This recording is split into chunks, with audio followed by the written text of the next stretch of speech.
afternoon. Welcome to our panel discussion, Airbnb and the Future of Travel. It's a big subject. I don't think we'll be able to cover all aspects of this huge thing, but we'll try to touch a few of the important things here. So, in the early beginnings of travel, tribal people used to move from village to village, staying with relatives or friends or members of one's clan. As larger towns and cities were created, people started staying in special buildings that catered to travelers, be it caravanserais, monasteries, inns, and finally, in recent times, motels and hotels. In today's technologically advanced world, it seems that there is a growing trend for the travelers to go back to the more simple times of old and to stay in people's homes.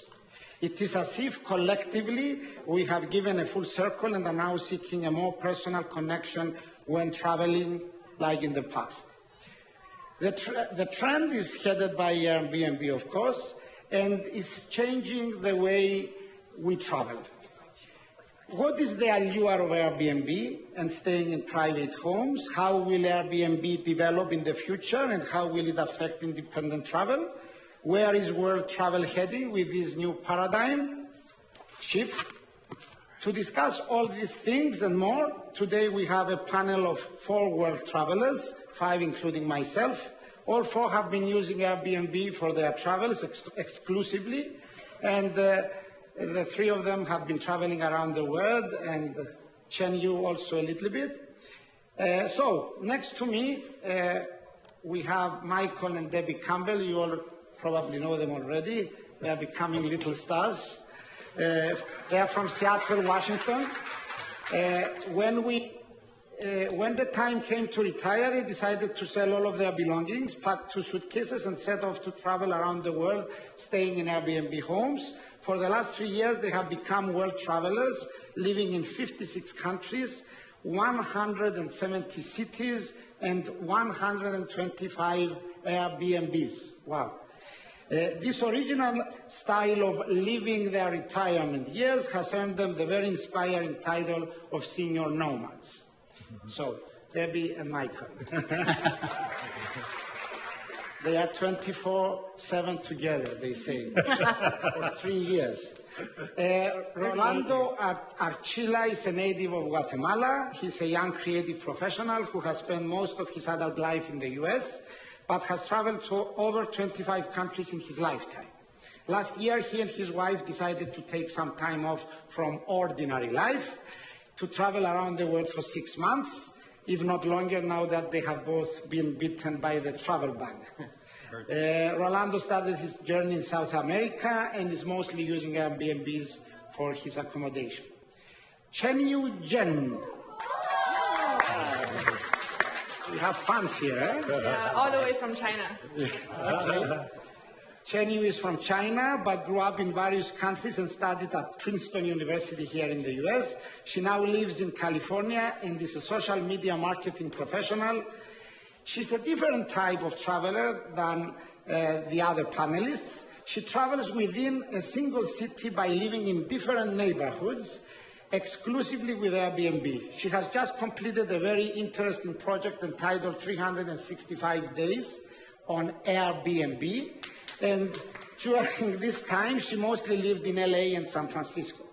Most importantly, Chen Yu shares her romantic lifestyle experiences with her 300,000 Chinese social media followers who know her as Miss Apple because of her apple cheekbones.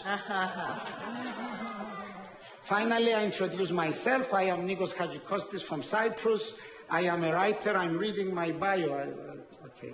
I don't know. I guess I don't know who I am. I am a writer, and I recently published a book called Destination Earth. This book was inspired by my continuous around-the-world journey that lasted for 6.5 years. My aim was to treat the world as if it were one huge country, a single destination. And I completed my journey in 2011, just before Airbnb's global presence.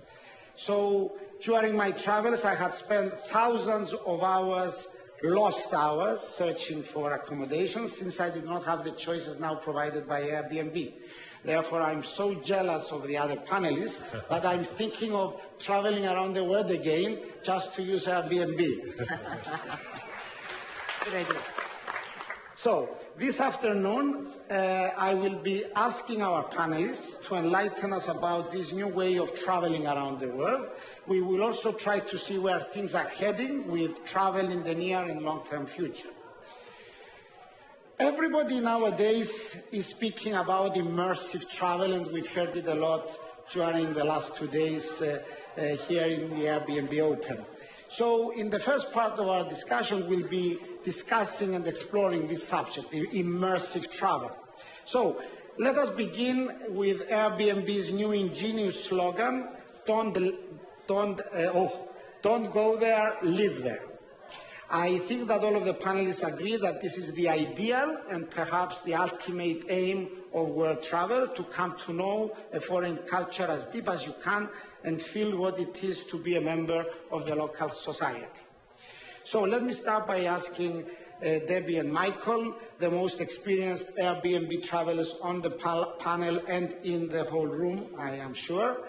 What does this motto mean to you? Is living in an Airbnb lodging truly living there? Thank you for the question, Nikos, and it's a pleasure to be here. Michael and I have a mantra that we are not on vacation. We are just living our daily lives in other people's homes around the world, and that's how we have chosen to spend our retirement. And so we do immerse ourselves and live locally as best we can. We settle into a house and we become part of that community for the length of our stay, which isn't months at a time, but no protests from the audience in this one. Do you have more to add to that? Well, we usually stay 1 or 2 weeks at a time in each city. So it's not like we really could say we understand exactly what it's like to live in Romania or Bulgaria or England or Norway. When our kids were young, we spent 5 years living in London, and I really feel like I can say I understand what it's like to be British. But for these other places we visit, I feel living in a neighborhood, living local, going to the grocery store, shopping locally, gives us certainly a better feel than we would have had in a hotel environment, and of course way better than if we had never gone at all. So we feel very blessed to be learning every week after week, as we live locally in all these different cities and countries. Okay. Rolando, let me reverse the question for you. Sure. What does it mean not to live there? Yeah, so thank you for the question. I'm very excited to be here too. So for me, I think maybe a lot of people have probably heard the phrase that the world is a book, and those who do not travel read nothing but a page, right? So I have my own little version of that, and that's like, the world is a restaurant, and those who do not travel order without even looking at the menu. So I love food, so that tells you that. But it also means that I think that when you travel, you realize that you see the world through 1 out of maybe 7 billion possible lenses, right? And the traveling experience is just such a humbling and incredible experience that allows you to see that and tells you that you have to travel. You have to go and become a world citizen in order to really understand what's the best way to be a human and to be yourself. So not to live there means possibly the opposite. You can still travel and not get that perspective and not get that humility. And it probably means that you went to the place, stayed in the standardized clean hotel, took a couple selfies at the place, and then maybe took a group tour and then shipped back, right? Yes. And you didn't really get to get the essence of a country and what it truly believes, what it truly means to become British or Norwegian or Indian or Brazilian or whatever that would be. And for me, the live there mantra has really become, it's a reality that I fully subscribe to. I actually have the Airbnb socks here, to show you how much I believe in it. But it's truly a different way of traveling, and the Airbnb experience has allowed me to do that. Okay, let me come to you now, Chenyu. What does living in different neighborhoods of the same city mean to you? How does it expand the don't go there, live there? Because that's a different type of traveling. Thank you for the question. As Nikos mentioned, I lived on Airbnb for 365 days in different neighborhoods of Los Angeles for 7 months, and then I moved to San Francisco. So wherever I work, Airbnb is my way of living, just like the campus in Orlando. But I also work full-time as a social media and marketing professional. And for me, Los Angeles has over 60 neighborhoods according to the Airbnb neighborhood guide. And you can't really say you're from Los Angeles, you're from west of 405 or east of 405. You're from the hip Venice Beach or Silver Lake, or you're from the art district or the brewery Lincoln Heights.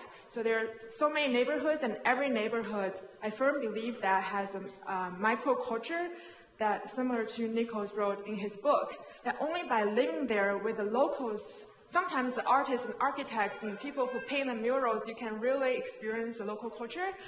And here you can see that we have a picture in the background. Can you tell me where it is? How many of you have been there to the skate park? I think maybe 80%. So that picture reminds me of home, because I worked there for over 2.5 years, and every day I work out of my office, I can take a picture of the Venice Beach sunset, which is also an Instagram account, Venice Beach Sunset, I follow every day. But I can also tell you that this is at Windward Circle, and just outside the Windward Circle, you can get the best coffee in LA, in my opinion, from Nicely. Anyone knows Nicely? Who makes and you go inside and you open the back of the menu, the picture of Menotti himself, who is one of the founder of Venice. You get a secret menu of breakfast and the Cafe Nico that he handcrafted. And then not far from here at Lifeguard, you see these lifeguards, lighthouses, and Lighthouse 28. You can practice sunset yoga and sunrise yoga with Brett. He's been there for 25 years, every Friday and Saturday morning. He's a music composer. So these local knowledges come with me by living in neighborhoods that become a local insider. Would you say that Los Angeles and San Francisco are little microcosms that are at the same time infinite? You can never really know them. The more you travel, the more you realize that you don't even know San Francisco or Los Angeles. Would you say that? Yes, I think travel doesn't have to go far. You can discover new places near you. Yes. Do you mostly live with families, or do you also stay in an independent, bungalow? Actually, one of my rule of thumb is I always try to stay with a superhost. If I can, I do a lot of research. I spend hours curating many wish lists of all the local artists and architects and chefs and pilots. Yes. Well, let me come back to you, Debbie and Michael. I know, because we have spoken before, and you told me that you don't always share the same home with the family, that sometimes you rent your own private bungalow and you have your privacy and so on. So let me ask you, how does this further the living there thing? I mean, isn't it similar to a hotel? I mean, you just don't stay in a big building with many rooms, but you stay in a bungalow. What's the difference? You live on your own. How do you interact with? I think living locally starts from the first email we send to a prospective host. Usually we send emails to 5 or 6 different hosts, and then end up picking one of those. We start a conversation then with the one host that we have picked that might include 3 or 4 more interactions before we get there. By the time we've arrived, 95% of the time we feel like we've already made a friend. You hosts are the glue. You're the one that make the experience exceptional. And so even though we are living in your house while you're staying with your boyfriend, girlfriend, or your mother, father, or you're out of town, whatever it is, we have already formed a connection by the time we arrive. And then during the check-in, that seems like such a awkward word to me, but orientation, welcome. We get another opportunity to have you show us where things are, and not just in the house, but in the neighborhood as well. And then you go shopping in the area, and Absolutely. Once our host has greeted us and kind of given us the basics of the area, the first thing we do is head to the grocery store, buy our usual staples. And that furthers the idea of living there. Of course. You feel like You fill your fridge from the local store. You're living there. And you usually stay for 1 or 2 weeks, as far as I know, yes? Yes, Not for a few days. Yeah, usually for 1 or 2 weeks. And I think Debbie could talk about all activities that we often do with our hosts that really make a difference. I won't go into detail with those because we have a lot to cover. But when we do have an activity with a host, it really starts. It makes a difference. You know, when people ask us, what was your favorite Airbnb? And more often we answer with, who was our favorite host? And a good host can make a mediocre place seem like home. Yes, and some of them go the extra mile to do things for you, yes? Yes, yeah. Maybe Rolando wants to tell us something, maybe a story of a Airbnb host who did things for you and enriched your experience. Yeah. I think there's a lot of those examples. One that comes to mind is we recently stayed in Lake Titicaca in Peru, and it was a small island called the Mantani. It was 2.5-hour boat ride from the shore, and it was an island with no electricity, no phone lines, no internet, and we stayed with a local family there. It was the only Airbnb on the island, actually. And the host, one afternoon said, "Hey, the sunset's really pretty from all the way up the island. You want to go on a hike?" And he took us on a hike. It was, a couple hours. We went all the way up, and there were 2 ancient, Incan temples on the top of there, Pachamama and Pachapapa. There were like these temples that represented, the male and female sides of the religion. But then we saw the whole of the lake from up there. It was a beautiful sunset. Then we walked back. By the time we were back, the Milky Way was out because there was no electricity there, right? So it was 8 p.m. It was just a beautiful experience. And it was just one of those things where, like, this is exactly how these people live. It's exactly how their culture, and they've lived like that for hundreds of years. They haven't really modernized that much. And it was an incredible experience. And I felt like I lived there, and I felt like it changed me, and I can't quite put my finger on how. And it wouldn't have happened had you been traveling on your own. It was this important contribution of the host. I think so. I don't think I would have had that experience otherwise. I don't think there's many other ways to. Chenyo, maybe a short incident from your travels in LA here. A what? A short incident of a host doing something that, opened something to you and you saw that part of the town in a different way? Yes, so I think a lot of my Airbnb stays, although they range from 3 days to a week, actually become lifelong friends. Like a few of them are here, like Aaron, who is one of my super hosts, and he included me in his daily lives. He's a vintage car collector. His room is like an art gallery. It's very eye-opening in Larchmont Village. And we went to farmer's market, and then we went to get the Aaron one to do grocery shopping. But when I was strained in the airport in February in Ontario, which is East LA, Aaron actually came to pick me up and went on a road trip with me and his sister, and I witnessed the first reunion after 30 years of his family in Lake Havasu, and they are related to the Iceman in Alaska. So, and when my mom came to visit me last December for Christmas, like Aaron drove us around to show us around. That's the kind of experience and relationship you can form on Airbnb that impact you that's forever. Important. Yes, because this is what you said earlier. It's part of the experience is not that they do things for you like with Rolando, but also that you can become good friends with people and you create these unique connections that you can't do with when you travel in groups or stay in hotels. That is really true. Yes, and let's see it from the other side now. How do you affect your hosts, the local communities, especially in areas where there are not many Airbnbs, in isolated areas? Maybe we start from Michael and Debbie. You went to some isolated areas, yes? We did, and I'll let Michael take this one because he has a great story to tell in Cuba, especially, I think. Yeah, it's hard to know how much we've really changed our hosts, but we've become friends with many of them. In Cuba, we stayed in 5 different homes or casa particulars.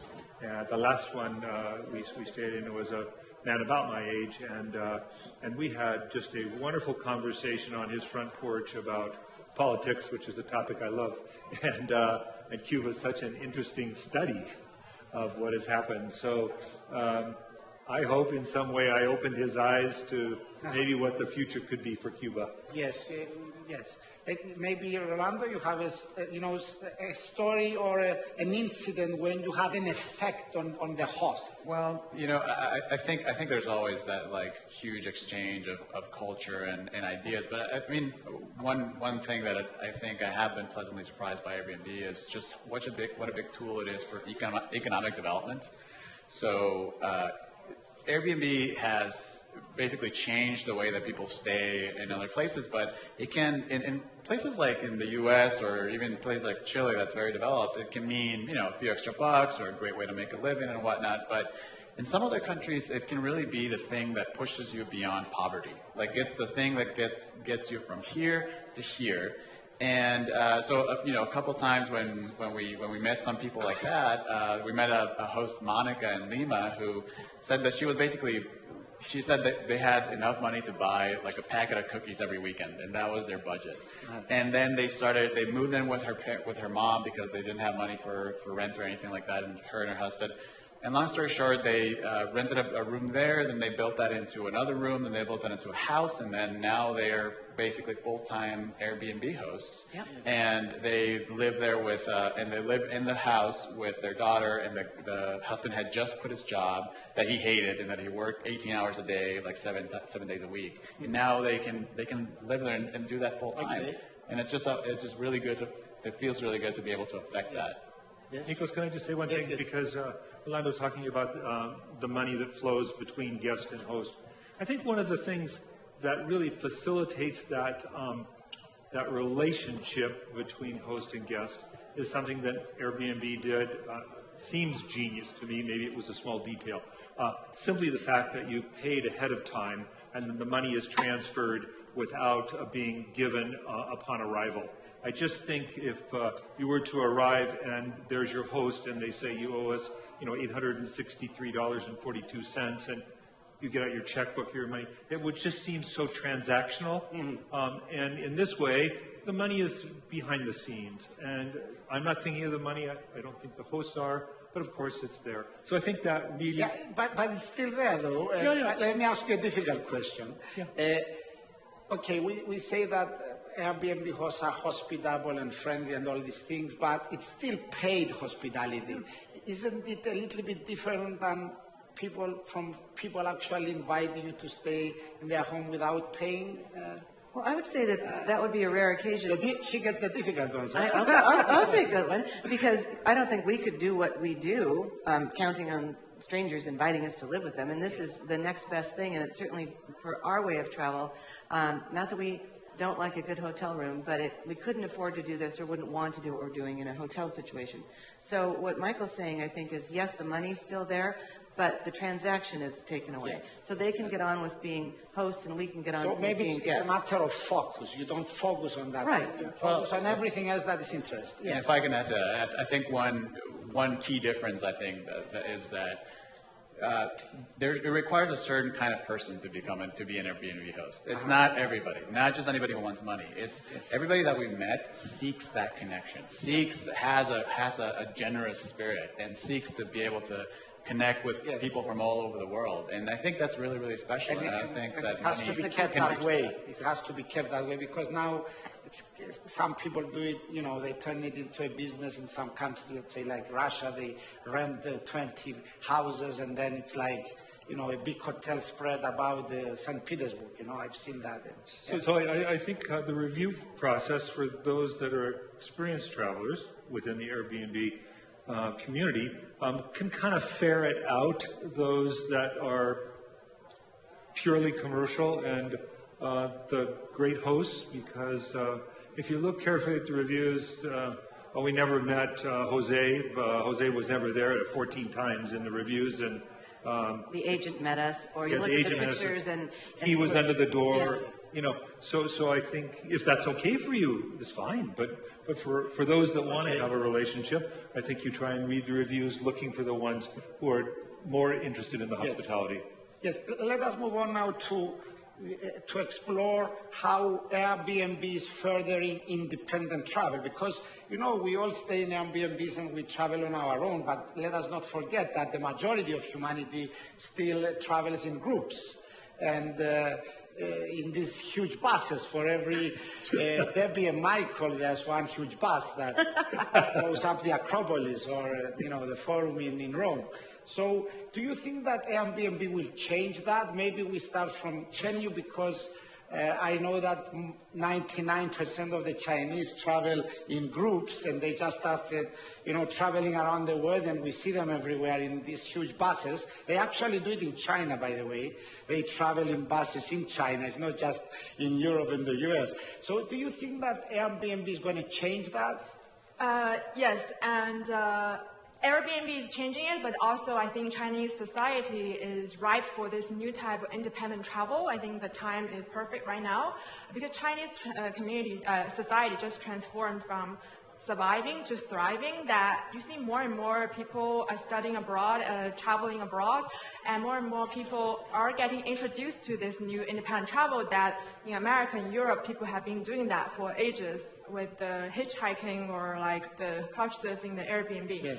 I think that's the mission of my project, is to lead a new lifestyle in China when people travel to stay with locals instead of living in hotels.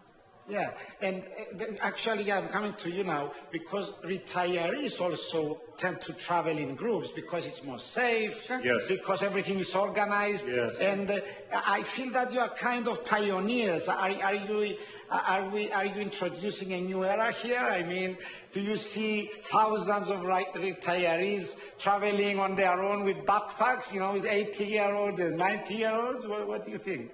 They could. We are. But some of us that get older are not early adopters, we're late adopters.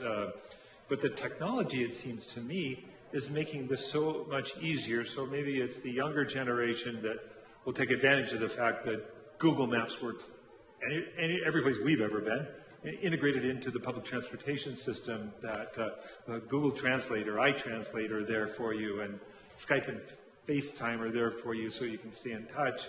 Well, yeah, but not everyone is as willing to learn the apps and things. Well, I think that the younger generation. Well, but he's talking about our age. Well, maybe elderly couple, as they put in a headline not too long ago.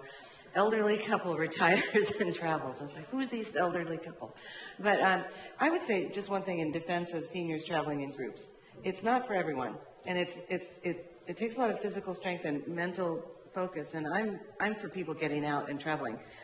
So what do you feel when you see people of your age in buses coming out, in groups? How do you feel? Tell me about that.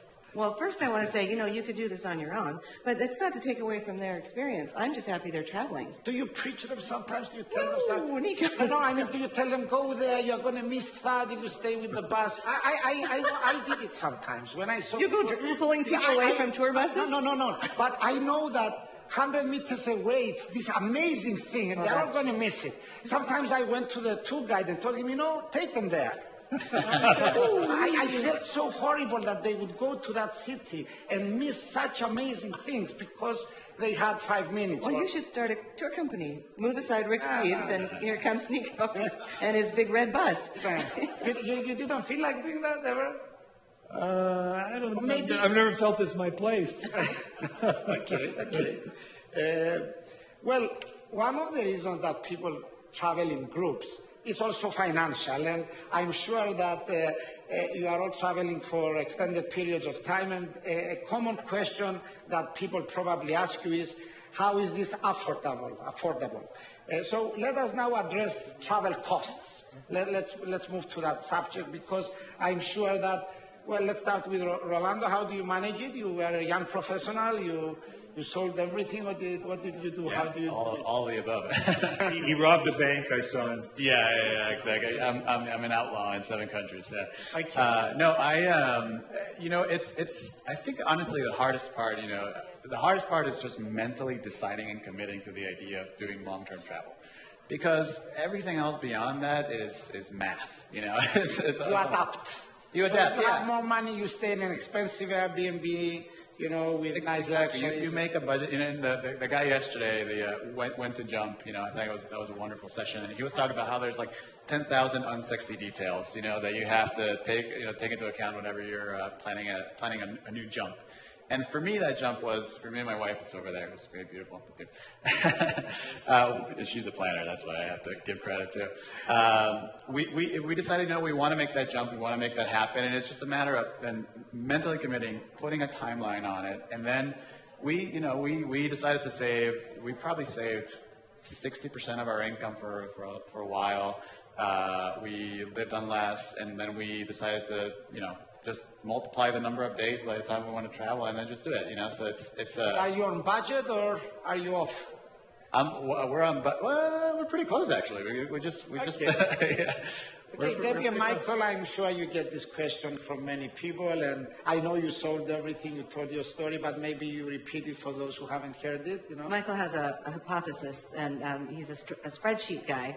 So I'll let him tell how it all worked out. But one thing that we do is we keep a daily journal of all of our expenses, what we did that day, and every expense, and tape the receipts in. And we have a stack of them.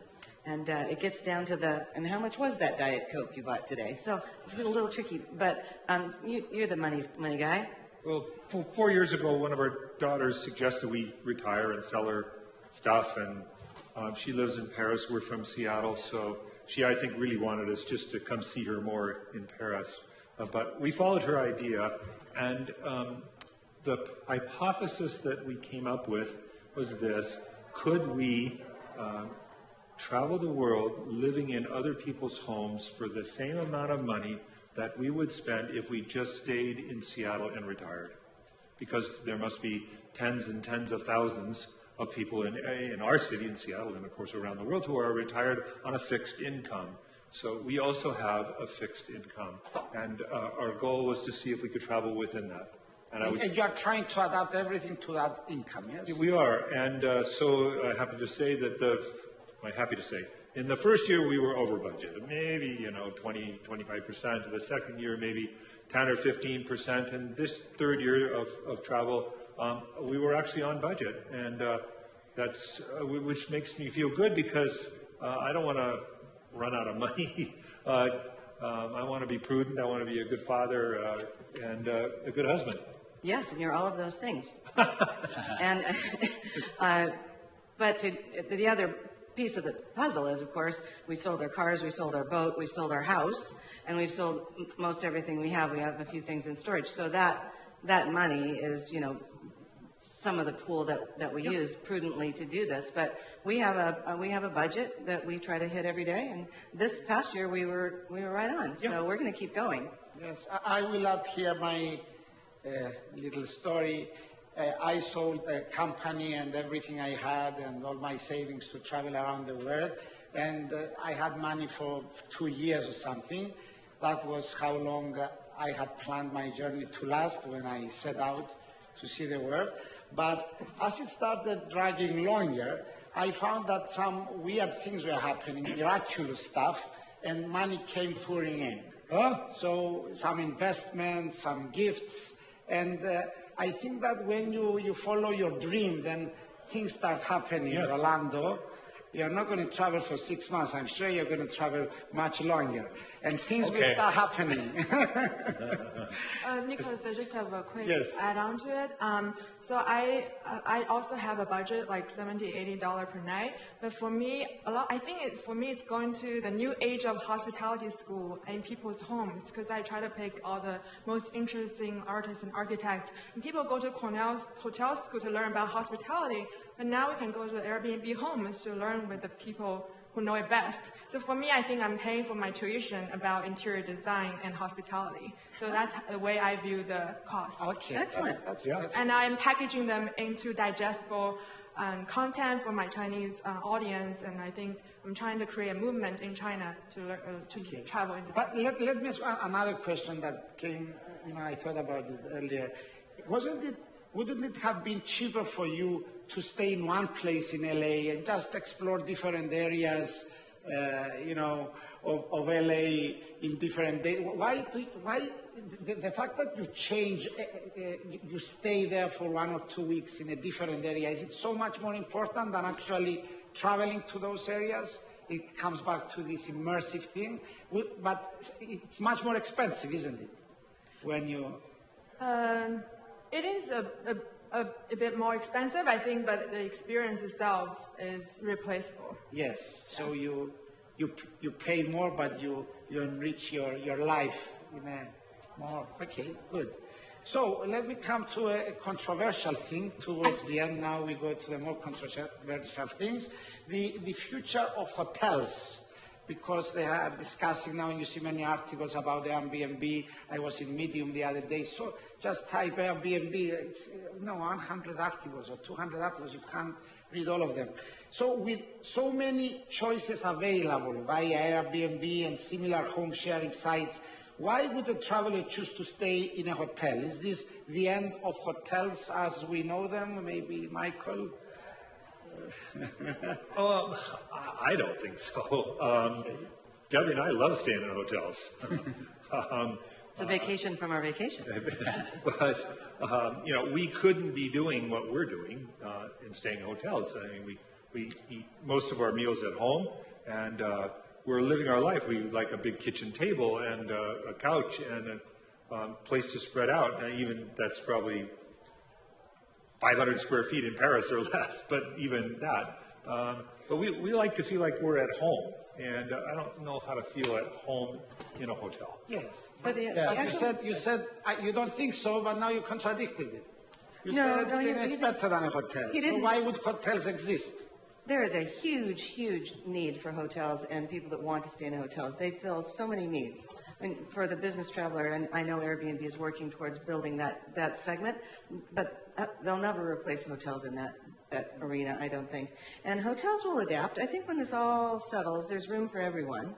And hotels have been at high capacity, so I don't know. I mean, I think an Airbnb person isn't necessarily a hotel person and vice versa. I think they can be the same. Rolando? Yeah, I think I agree with that. I think that hotels will evolve. I think that's a given. Hotels will evolve in certain states. But I think there are certain needs or occasions in which you will need hotels. You want hotels when it's almost like fast food versus local restaurants, right? Like if you go to McDonald's anywhere or a Starbucks anywhere, you know what kind of stuff you're getting. And sometimes you want that. Like sometimes I know I want exactly this, because I'm craving this experience. But two things are happening. Also, there's more travel happening in the world, right? So there's the luxurious experience that a hotel offers is no longer the only way to travel. And for us travelers, hotels will try to imitate a little bit what Airbnb does and have hosts welcoming you and giving you drinks.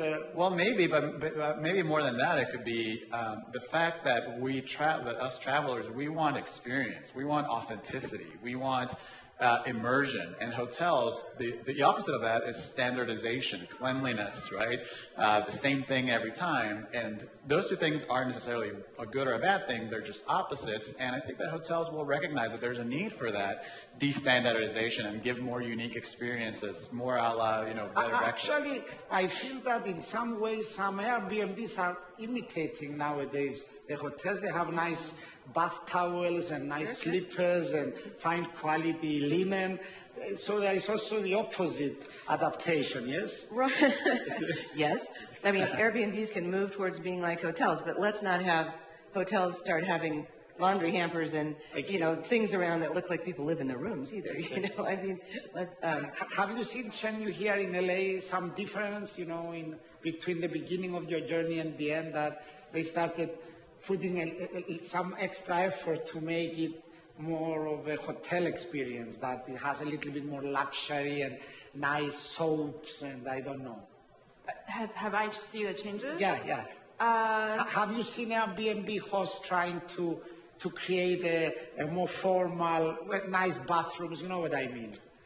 I think there are so many listings on Airbnb. You can get the experience you want, and I think there is kind of a big push for business-ready homes that has a desk in the room, has a nice facilities, but I think the thing that you cannot replace is the people that you meet, the host you meet. Yeah. It can be a 5-star hotel experience, but you meet the host who designed that hotel, but that's like maybe an Airbnb. I think that's the difference. If I were a hotel, I would boost my concierge services to be a little more approachable. Yeah. Not a person behind the desk with just a set number of recommendations, but maybe some experienced people that don't just work with hotel vendors. But, maybe if you were a hotel, I don't see a reason why you couldn't direct your guests. It might pain you at first, but to some of the Airbnb experiences, because they're not necessarily attached to a home. Yes. I don't know. I would say that, the marketplace, when it works, is really fun and exciting to see how mankind, humankind, womankind, hey, this is an opportunity over here. We're going to fill a need. We're going to fill a need, and people adjusting. Mm-hmm. And I think that's what we're going through right now. I think it's exciting. Yes. Let me touch something else now, the idea of freedom. I feel sometimes that because you have to book in advance with Airbnb, okay, now they have the instant booking, but still you can't knock on the door at 12, at midnight and say, I want to come in. So doesn't it somehow limit the freedom of travel? Because one of the things that I enjoyed when I traveled around the world is that I could linger longer at a place where I was having a good time without planning. I like, Xi'an, and let me stay 3 days more here. It's so nice, and I want to see this and that. And I was going to find my hotel the next day. I wasn't stressed about it. But now, if you only use Airbnbs, maybe with Rolando has to say something about it because you travel in a similar way. I think it's a... Do you use hotels sometimes to have more freedom? Every now and then, but it's the exception rather than the rule. I think that the trade-off is minimal. I think if you're talking about freedom to travel, there are so many other ways to get that. And frankly, we haven't had an experience yet where if we wanted to stay longer, we can't, or if we want to, stay less time, we can't. So it's I think that freedom can be achieved by walking around the city and by being anonymous wherever you are, or by going to a restaurant or a bar or meeting anybody on the street. So, I think Airbnb does a decent job of allowing you to achieve that freedom. I don't see that as a huge trade-off just yet. Yes. Chenyu, you have been also traveling in other places, not just in cities with Airbnb. Do you feel that it limits a little bit your freedom to move, that the fact that you have to book it in advance? And actually, we need more options. Yes. Let me explain to you, and I can offer some tips for the audience who want to also maybe experiment Airbnb as a living for a few months. So I'm in San Francisco, I'm in Los Angeles. I will spend the afternoon looking for all the listings and create different wish lists.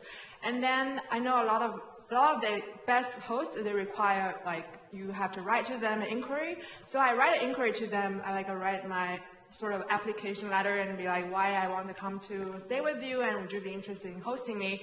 And then they will be like, oh, sure. So at least you first, kind of create that connection, and they're willing to host you. And when you're ready, you can kind of get that permission first, and then book it when you're ready. So I'm always planning my trip, and I have this huge list. That's an idea. And I stayed at all the signature listings, like this Mushroom Dome. I booked half year in advance. So I do some planning, but also last-minute exploration as well. Yes, you want to say something? We usually book about 4 weeks in advance our Airbnbs. The least we do is 2 weeks. I feel nervous if we have someplace to stay 2 weeks from now. So I think we feel nimble and flexible. I remember sometimes being on a bus and making friends with somebody who's younger, more like this, and we're conversation, and we're going to stay in an Airbnb, and they say, yeah, they're going to stay in a hostel, but they have no idea which hostel. They're going to get off the bus and look, And that's probably the maximum flexibility. It's probably not something that we want to do, yes. But I think we are still flexible. Yeah, and we've only had one cancellation. Absolutely. Yeah, ever. So that's another thing. It would be difficult if all of a sudden your host canceled your reservation, but we haven't experienced that. I don't know about. Yep. So thank you everyone for not doing that. Yeah, thanks. Something. Let us touch also a little bit the subject of fatigue. travel fatigue. You have been traveling for 3.5 years, yes? Don't you feel tired? Don't you feel, well, not homesick because you live there, so.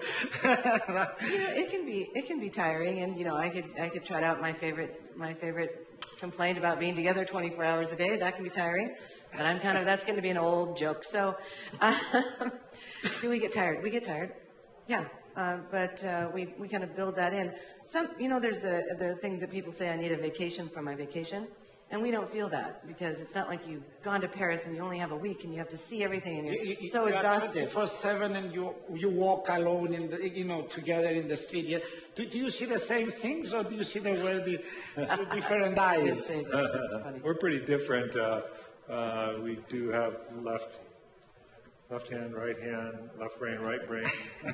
Who's the left brain? We've been together for 40 years and married for 38. So when we go to the city, we do see a lot of things different, but that's a plus because you bring back different perspectives. Michael said yesterday that when we walk down the same street and when I say, did you see that? Did you see that? And he said, no, I didn't see that. And then he'll say, but did you see that? And did you see that? So it's kind of fun that we have this. I like to say that each one of us creates his own vision of the world. Yeah. So, although yes. Don't ask me any facts. We that's all. see different things, and you spoke earlier, Rolando, about that little island in Titicaca. I was there. Yeah, I visited the Isla del Sol, but I missed the little one because there was no Airbnb there. Yes. Yeah. Well, sorry. I was going to add to the idea that we've kind of found a rhythm of travel too, but to the idea of homesickness. One thing that I realized recently was that I think homesickness becomes it's kind of like a cool and a bad thing at the same time because I feel that I am at home in some of these places, yes. So then I have multiple homesickness. Almost because it's like I've gone to all these places and now not only do I miss my family at home in Guatemala or in the U.S. or wherever, but it's everywhere. You kind of miss everybody a little bit there. You have But at the same time, it's like that's awesome. Like who else gets to have so many homes and places that they miss and connections in the world? Yes. I miss China actually. You do? Yes. Because I was traveling for 6 months there, and I connected with the people. Do you feel homesickness, Chanyu? Yes. So because I've been in the States for about 10 years. Okay. And the reason So what do you call home? My home is still in China. Okay. But I guess I belong anywhere. Yes. You are a global citizen now. Yeah, but I think on the point about like being tired, sometimes because I work full time, I get to my new host at 11 p.m. after having gone to different hosts to pick up my backpacks. I'm like, why I'm doing this to myself? I'm like so tired. But the next morning I wake up with like the birds singing and the fountain water and the Alice in Wonderland, or this morning hike with my Shaolin master host to this like off the beaten path. Okay. I realized that's why I'm doing this. And then just literally today I got a message from one of my readers. He said, I'm so busy doing finals, but looking at your videos and your pictures helped me to travel through your eyes. So I think that's why kept me going on doing this. I just would comment, of course it's possible to get tired, but what we're doing has so many, the scales are tipped so strong to the enriching. You don't feel that you're tired when you see something extraordinary, yes? It energizes you. And I mean, what to speak for ourselves, what we're doing, it's not heaven on earth, you know what I mean? Yes. It's still earth. So, errands to run and chores. And it comes with stairs. I don't know, in Europe in particular, where we spend a lot of time, there's a lot of stairs there. Yes. But we have our pillows. We have our own pillows. I traveled with my pillows. Yeah, and we have each other. And so, that we've got 3 of the best things going. So, I don't know. It's all right. okay, the pillows and each other. Yeah, that's 3 things, right? Have I got that right? Same here. Good. Well, unfortunately, our time is up, just as we are getting hot. There's an invisible to you clock down here, and a hidden one. And one of the organizers earlier told me that once it goes to 0, the stage floor miraculously opens and we fall into a pool of sharks. Right then. I swam with the dolphins, but I don't want to risk it with the sharks. So I would like to thank you everyone for sharing your insights and your experiences. And I would like to wish you and our audience happy travels. Thank you very much. Thank you, Nikos. Thank you, Nikos. Thank you.